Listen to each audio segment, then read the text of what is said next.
తాగునీటిని సంరక్షిద్దామంటూ Jammikunta municipal chairman Molugu Prashanth Kumar, commissioner Mutala Mallikarjuna Swamy ఆధ్వర్యంలో municipal కార్యాలయ ఆవరణలో అధికారులు సిబ్బందితో కలిసి జల ప్రతిజ్ఞ చేశారు.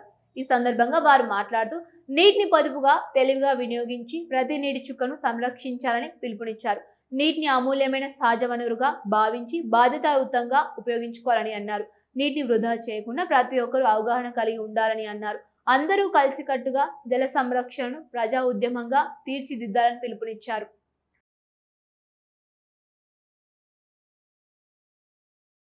జల ప్రతిజ్ఞ చేయడం జరిగింది. ఇలాంటి పరిస్థితులలో తీవ్ర ఎండతాపం వల్ల ఈరోజు వర్షాలు లేక మనకు తాగడానికి నీళ్లు కానీ చెరువులో ఉన్నటువంటి మత్తర్లు మొత్తం కూడా తగ్గిపోవడం జరిగింది.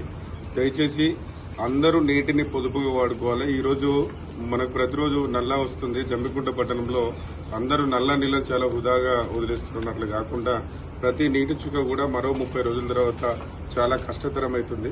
కావున దయచేసి ప్రతి నీటి బొట్టును కూడా ఒడిచిపట్టుకొని మీ దగ్గర ప్రతి ఇంటి దగ్గర కూడా ఒక ఇంకుడు గుంతలాగా ఏర్పాటు చేసుకొని ఆ ఇంకుడు గుంత ద్వారా కొంత నీటి ఎద్దడిని బావులలో బోర్లలో పెంచుకోవచ్చు. కనుక అందరూ కూడా ప్రతి నీటి చుక్కను కూడా పొదుపుగా వాడుకోవాలని చెప్పి జమ్మికుంట మున్సిపల్ తరఫున తెలియజేస్తున్నారు.